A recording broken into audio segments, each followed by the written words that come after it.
2014 में इंडिया को काफी इकोनॉमिक चैलेंजेस का सामना करना पड़ा। इन्फ्लेशन रेट लगभग 8% रही, जो पॉलिसी मेकर्स और आम जनता दोनों के लिए चिंता का विषय था।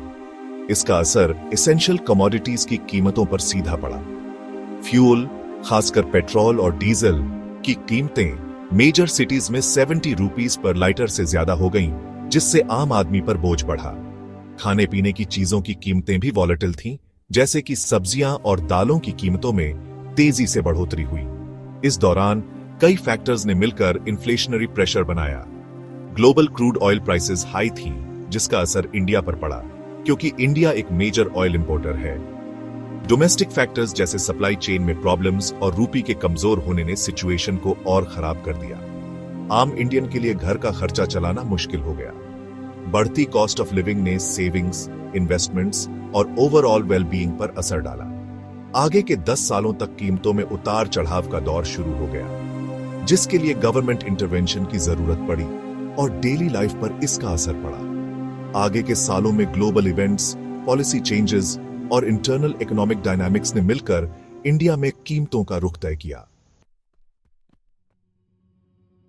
2014 से 2025 तक के समय में इंडिया के अलग अलग सेक्टर्स में कीमतों में काफी फ्लक्चुएशंस देखे गए।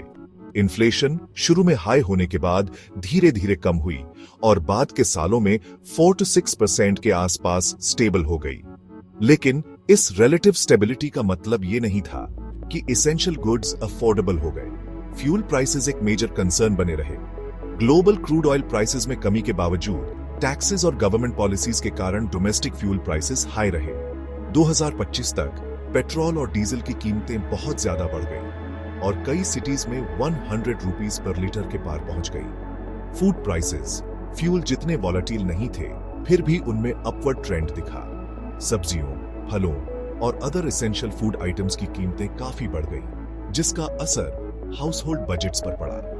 इस डिकेड में हेल्थ केयर, एजुकेशन और हाउसिंग की कीमतों में भी बढ़ोतरी हुई, जिससे मिडिल क्लास पर फाइनेंशियल बर्डन और बढ़ गया। इंडिया में प्राइस ट्रेंड्स को ग्लोबल इवेंट से अलग करके नहीं देखा जा सकता। 2014 से 2015 के दौरान ग्लोबल इकोनॉमिक स्लोडाउन आया, जिसका असर डिमांड और प्राइसेस पर पड़ा।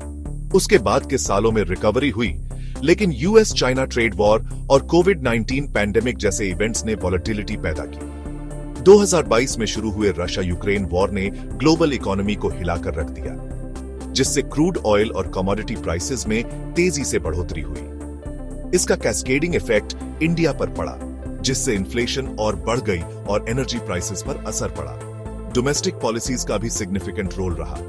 2017 में गुड्स एंड सर्विसेज टैक्स या जीएसटी लागू होने से टैक्स स्ट्रक्चर को सिंप्लीफाई करने के मकसद से कुछ सेक्टर्स में शुरू में प्राइस हाइक्स हुई।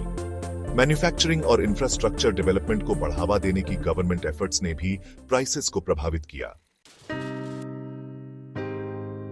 डिकेड में हुए प्राइस चेंजेस का आम इंडियंस के जीवन पर गहरा असर पड़ा।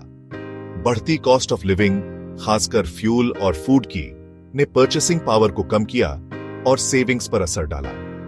मिडिल क्लास पर इसका काफी असर पड़ा, क्योंकि उन्हें अपने लिविंग स्टैंडर्ड्स को मेंटेन करने में स्ट्रगल करना पड़ा। गवर्नमेंट ने वल्नरेबल सेक्शंस ऑफ सोसाइटी पर इंपैक्ट को कम करने के लिए कई स्कीम्स लागू की।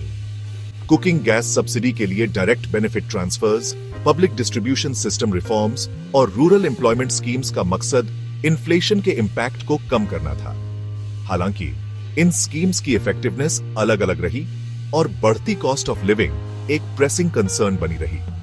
इस डिकेड ने डेवलपिंग इकोनॉमीज की ग्लोबल शॉक्स के प्रति वल्नरेबिलिटी और इकोनॉमिक ग्रोथ और प्राइस स्टेबिलिटी के बीच बैलेंस बनाने की चैलेंजेस को उजागर किया।